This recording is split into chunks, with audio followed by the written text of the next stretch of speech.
society because we know that I guess each individual is capable of doing really, really, really dumb stuff, and there's the other guy that's going to come help you, you know. And I think that's what kind of deep down makes you smile. It makes you happy, makes you feel secure because that's the big deal. We all have those periods in our life when we do everything. Sometimes we're young and stupid and do dumb stuff, and sometimes we actually have to be the people that help the people that are young and stupid or doing dumb stuff. So it's that dichotomy that keeps the United States of America a strong place. We look at each other as weak and strong, and we look out for each other. What do you think? What do you think?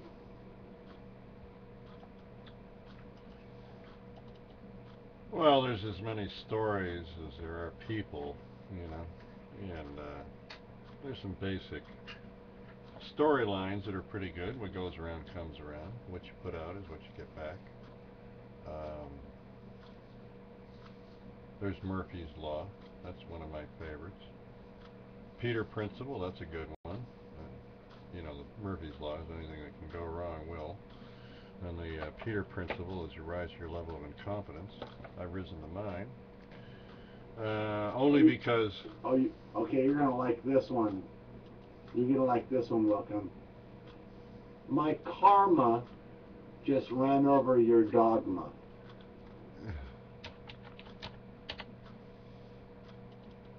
Yeah, yeah. I've discovered that people believe all kinds of stuff, and their beliefs are basically what rule their state of mind.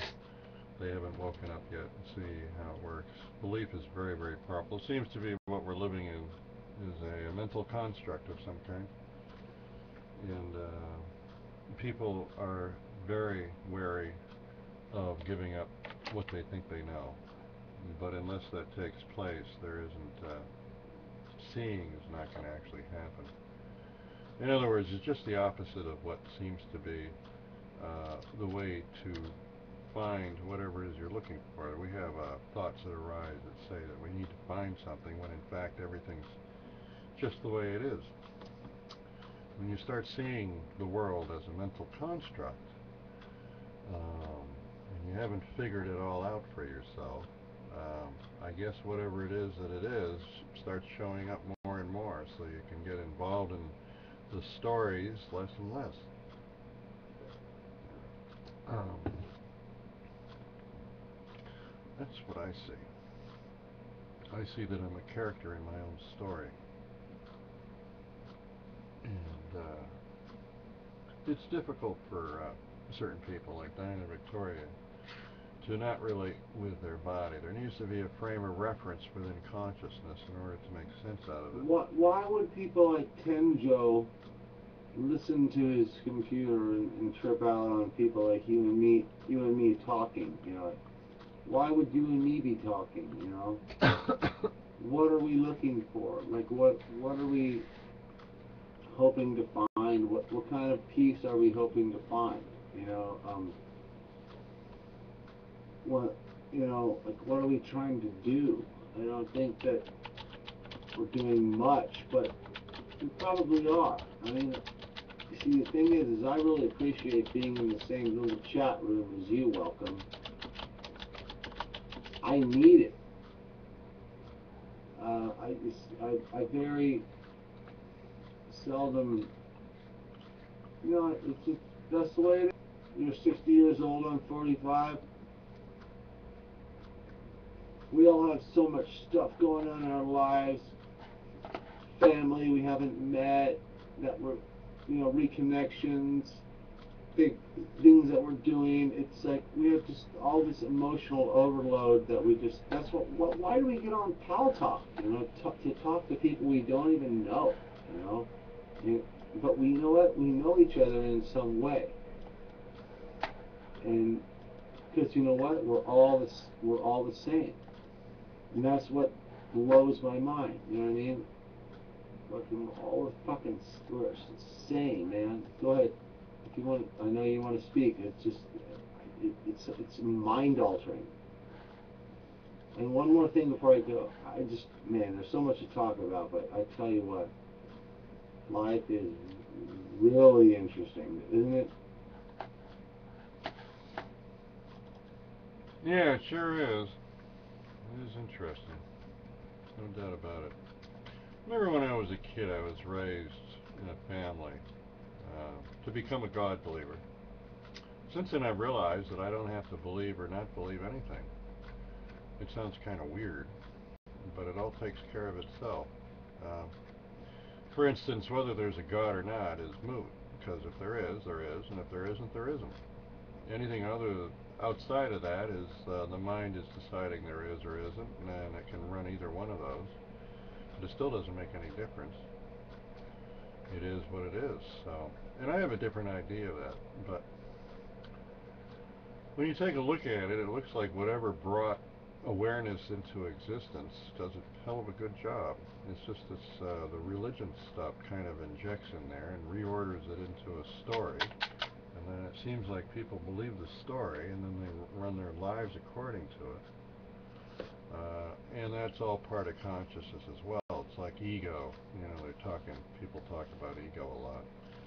Ego is just ego. It's like a Thanksgiving dinner where you use a knife and fork to cut and carve the turkey and serve the family Thanksgiving dinner. It can also be used to slit everybody's throat. It's not the fault of the knife. The knife is just what it is. It can be utilized with whatever mind wants to take a look at it and utilize it. So ego is the same way. There's nothing wrong with ego. You can have a large one, a small one. What is it being used for? That's the question. The invisible things that aren't apparent to people that believe all this stuff is that they're not realizing their beliefs govern what they receive in terms of consciousness. It's just an observation of mine that, like for instance, something simple. I woke up one day and my whole mood was changed. I built a bed about 3.5 feet off the floor to save space in a house I was building. And I jumped up. Absolutely, I totally agree. But in the deeper recesses of one's mind, in dreams, you know, I myself am a I would like I call myself I'm an atheist because I don't believe in Jesus Christ. I don't. I look at it as I look at it as a cult. But sometimes I go to bed and I lay down in my deeper parts of my mind and I think like, what if there is a hell? You know? What if there is? You know? I truly don't believe in religion and in hell. I truly don't believe it, but I'm so I guess you'd call it brainwashed by what I'm threatened by. You know, that I still feel this nagging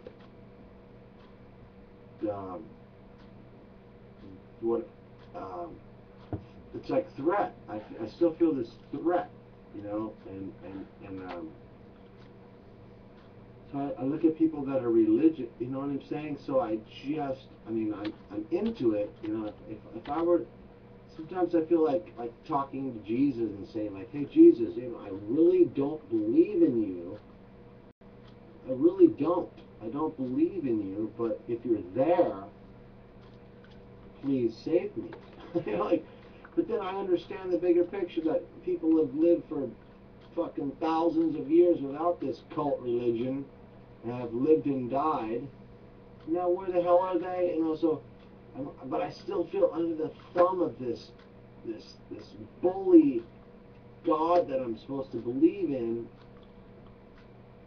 and it makes me angry. So I'm living with this anger. You know, and I'm angry at people that actually believe this stuff. It's like a double-edged sword. I'm like, I don't